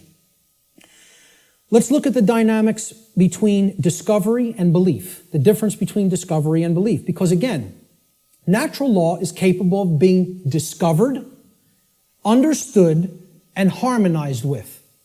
Now, does that sound like a religion? Religion asks people to believe, accept, and do without question. What this is saying, this exists, you're bound by it. The best you can do is to understand its operation like you would understand gravity, and therefore not just walk toward the edge of a 200-foot cliff that is bottomed by jagged rocks. If you're intelligent and you understand how the law of gravity works, you won't do that behavior. Okay? Just like if you're intelligent and you understand how natural law works, you won't do certain behaviors to create a prison for the entire species, for your entire species. Unfortunately, humanity has not reached that level of consciousness yet. They are not at that level of co-creative intelligence to understand how these laws work and then align their behaviors to them. So natural law has nothing to do with religion. It's not a belief system. It's a science. It is a discoverable operation that is already in effect that we can either understand and align our behavior to or remain ignorant of and suffer as a result of that ignorance because it's already in effect and already has a binding effect upon you and your behaviors and everyone's. So when it comes to belief, and anybody that was trying to propagate a religion wouldn't put this slide up here. When it comes to natural law, it works just like gravity. So the clown that's going to jump over the cliff saying, I don't believe in gravity, what's going to happen? Down he goes. Because belief is irrelevant. Because natural law does not care about you. It does not care about you. It is in effect, no matter what you do, deal with it. And people don't want to hear that. And I recognize this. I recognize I'm not telling anybody anything they want to hear. If I wanted to sell a lot of stuff, if I wanted to be real popular, I'd come up here and I'd tell you exactly what you want to hear, and then I'd be making $50,000 a presentation like Wayne Dyer does. Okay? And that is his fee. I know because I've actually had some people speak to his management. That's what a new age presenter gets. You know what I ask for? 0. I don't even ask for a stipend because I don't even care about fake money. I care about making real money. Real one eye. The word money is actually one eye. And people don't even have said it 1 billion times in their life and never recognize what they're saying is one eye. And it's the symbol of the one eye, which represents spiritual enlightenment, is plastered all over the $1 bill. Okay? Well, this is the one. See, I tell people, I'm a poor man when it comes to the fake money, but I'm very rich in the real stuff. The real thing, I have tons of. The fake stuff, I don't do so well with, and I don't care. It's not what I'm concerned about. I know it's fake. Okay? So I don't ask for a stipend when I present. I tell whoever's setting up the presentation, pay for my travel and lodging. Hook me up with a dinner or whatever. That's it. I'll come out and speak anywhere. Okay? The point is, if I was trying to appeal to somebody's ego and what they wanted to hear, I would tell you your beliefs are very important. Your beliefs shape. And they do shape your reality. In a negative way, if you don't align yourself with truth and you want to stay attached to a belief system because you prefer it over what's real, okay? So when it comes to natural law, I'm not telling people don't believe in yourself. People will say, there's forms of belief that are good. Yeah, I acknowledge that. I understand that. Believe in yourself. Believe in your own ability to come to this understanding of information like this. But I'm explaining when it comes to a law that is existent in the universe, your belief doesn't matter. It's irrelevant.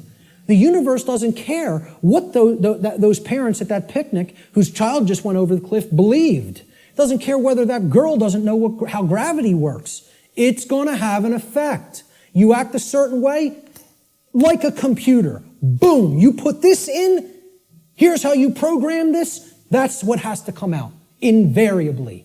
Invariably. It is nothing personal. Natural law is not a personal force. It is an impersonal force. That every single mystery tradition and occult tradition that has actually wanted to share this knowledge with people has been telling people about and attempting to tell people about since time immemorial. It is an impersonal force. It does not care about you. It does not worry or care in the slightest bit whether you understand it or accept it or not. It is in effect, you are bound by it, the end, and stop crying in your milk over it. That's it. No one wants to hear that. And I'm not so naive that I recognize people don't want to hear that I don't recognize that. I do recognize that. Believe me, I realize the wall I am up against in saying this. I get it fully. Fully. If I wanted to blow smoke up people's rear ends, I'd come up here and I'd say, the universe cares about you and what you believe. And it's going to gauge that, it's going to look at all that, and it's going to tabulate it, and it's going to say, well, what did he believe when he took this action? It's not going to say that. It's going to say, is this what happened? Yes or no? Yes? Here's the result. That's it. Unwaveringly and invariably. The human ego has a hard time with that. There was some popular TV show, I don't even remember what it was. Barb had downloaded it, and she was watching an episode, and it said, humanity's greatest fear is that truth is absolute. And I usually don't bother watching any television, okay? I downloaded a couple of shows to watch them because they're allegories, and I want to pick apart the allegory. But I wasn't even watching this one, but I heard it, and my head snapped around. Whoa! That came through a network television show? How'd that happen? Humanity's greatest fear is that the truth is absolute. The ego has a hard time with the concept of any absolutes. It loves relativism. That's another part of the big trap of where we're at. Relativistic ideas, and especially when it comes to morality. We're going to talk about moral relativism. But the concept here is natural law does not require your belief to be in effect, no more than gravity requires your belief to be in effect. Okay? That needs to be understood. Human belief is completely irrelevant when it comes to the existence and operation of natural law, just as it is irrelevant in relation to any of the other laws of nature such as gravity, inertia, momentum, thermodynamics, or electromagnetism.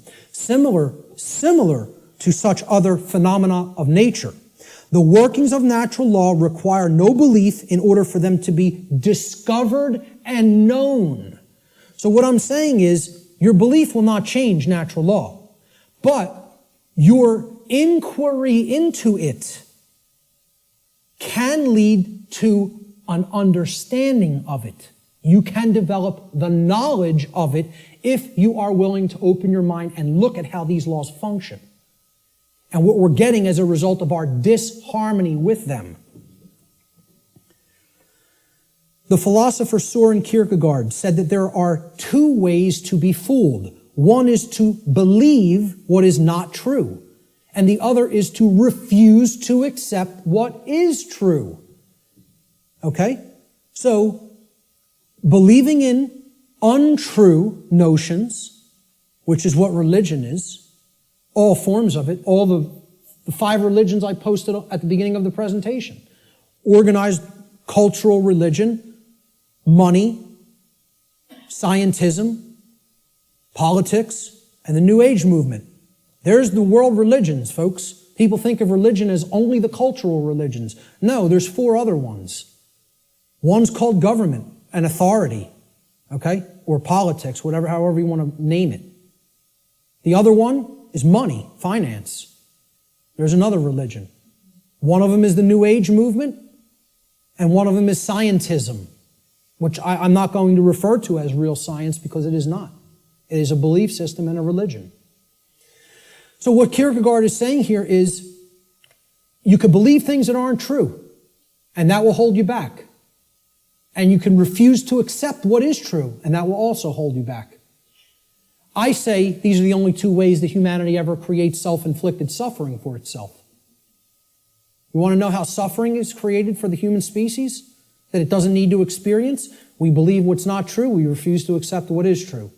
That's why self-inflicted suffering exists in our species. And if we are to become wise, we need to stop doing both of those things, and then we'll stop creating suffering for ourselves. So let's look at consciousness and the human brain. Okay? Because consciousness is an intangible force. Okay? It's something that exists, but you can't really see it. Many people even have a hard time explaining what it is. But there is physiological expressions for consciousness in the physical domain, and the brain is one of them. And of course, people will say, well, don't leave out the heart. Of course, the heart is also very important. Heart has an even bigger electromagnetic field than the brain and is tied into the physiology in an even more complex way than the brain is. But we need to understand the basic structure of the brain to understand the types of imbalances that go on within it that lead to these debilitating conditions within humanity that continue to create suffering for us. And also, what these belief systems do is they prevent the activation of the heart and the actions, of care and action. Not only do they prevent real knowledge from manifesting within the being, they prevent care, and they create apathy, and they create inaction, laziness, inaction, and cowardice, so that we don't actually act and take action based upon what we've come to know. So let's look at how the brain and consciousness actually work. People will also try to give ridiculously overcomplicated and mystified definitions of what consciousness means. And many people are even scared of the term, okay? We have to demystify these terms and bring them down to real simple English and real simple concepts that the average person can grasp, okay? And stop trying to make it more complicated than it is.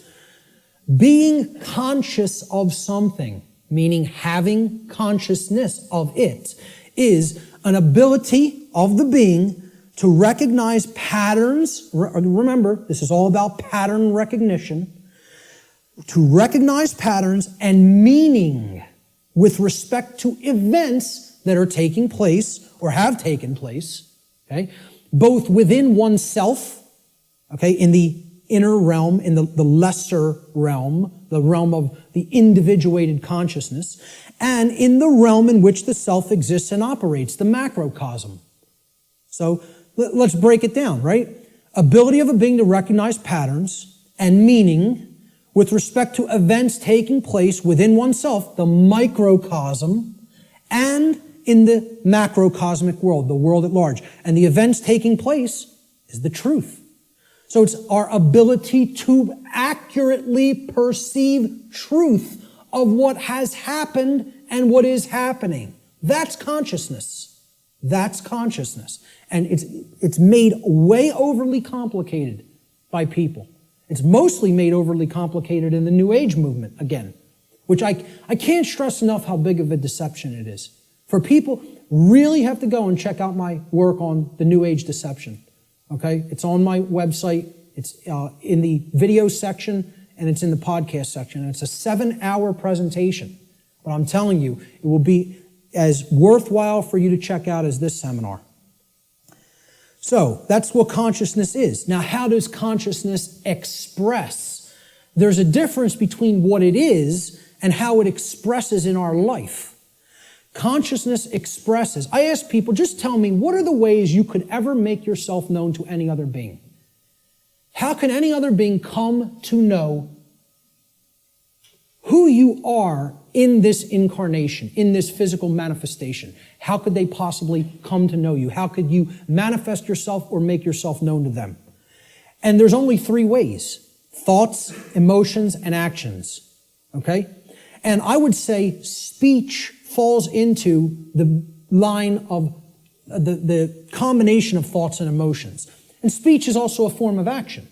I'm using force to, make the air flow over my vocal cords to make sounds come out so that you can hear what the concepts I'm trying to express. So it is a form of action.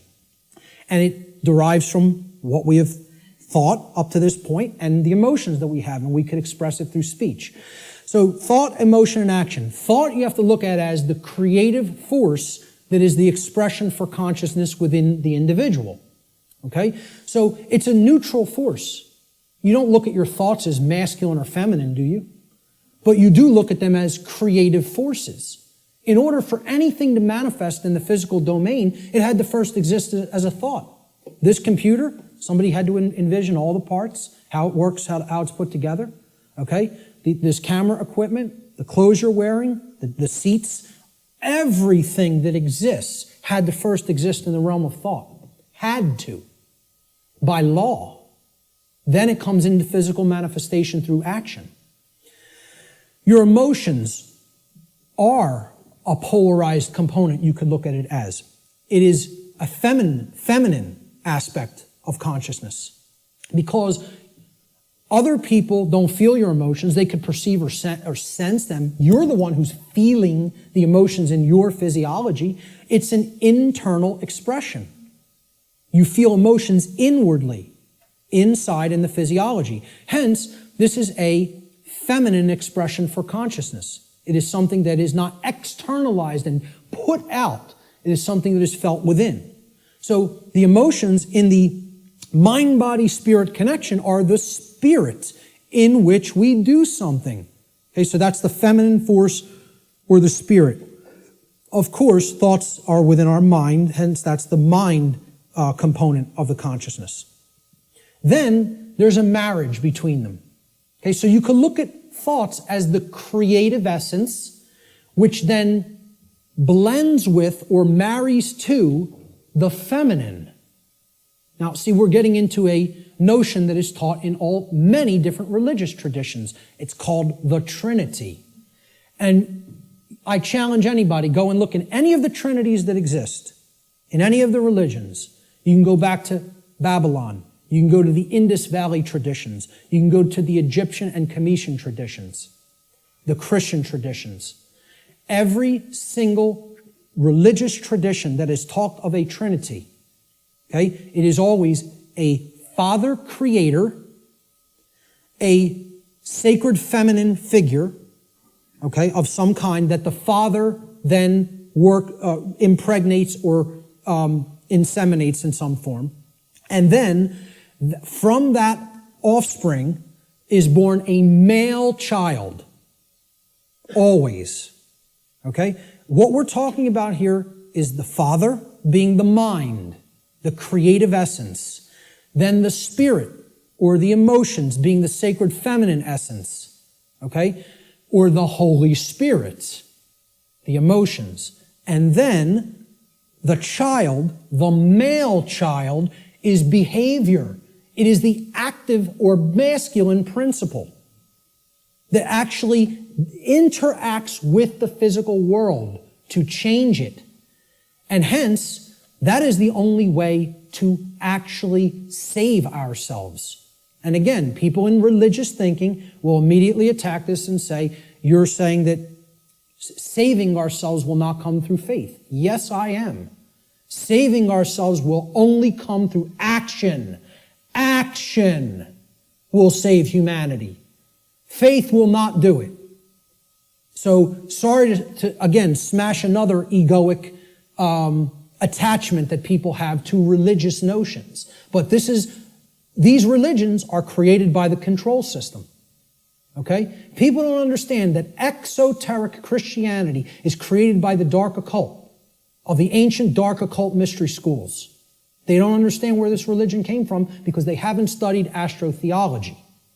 And I'm not telling you there's no good concepts in any religion. I say take all the good concepts and leave the nonsense. Because one of the nonsense is that you need to believe in something to be saved from the current human condition. You don't need to believe in a thing. You need to know the truth. And right in their own religion, there it is. Let me just stay on this for a moment, because in their own scripture, the exoteric Christian scriptures, what is the one prescription that the Christ figure gives to the people when he is asked about freedom? He's only asked about freedom like once in the Gospels, okay? In the words attributed to his teachings. And they want to know what will save us, what will make us free, and what is his prescription? Truth shall make you free. No, that is not. There's something missing there. You're close. What is the actual saying? Know the truth. Knowing the truth will make you free. That's the prescription, even in exoteric Christianity. It's right there in the Gospels. But Christians don't want to hear that because the controllers in the church who came from the dark priest class gave them this nonsense that all you have to do is believe and everything will magically change. Well, good luck with that. When people's behaviors have no alignment with morality, you think your belief's going to change something? Again, let me know how that works out for you. And again, I'm not mincing words up here. I'm telling it like it really is. I don't care who it offends. So, the expressions for consciousness are thoughts, emotions, and actions which are likened to, in the consciousness community, of mind, spirit, and body. And it's a trinity. A Father, Creator, which is the thoughts, the mind, the feminine essence, which is the mother of the Trinity, the emotions, the inward aspects, the spirit. And then they give birth. When the thoughts and the emotions come together, they give birth to action in the world, which is the male child. This is very important to understand. I hope everybody is clear. This is our internal Trinity, which constitutes the expressions for consciousness. Okay? So let's move on. Yes. Okay, how much time? It is. Okay, we're going to stop right there and take a break. We will resume at 1:15 precisely. Okay, so you want to come in a few minutes early to get settled. I will start again at 1:15 p.m. Thank you, ladies and gentlemen. Thank you.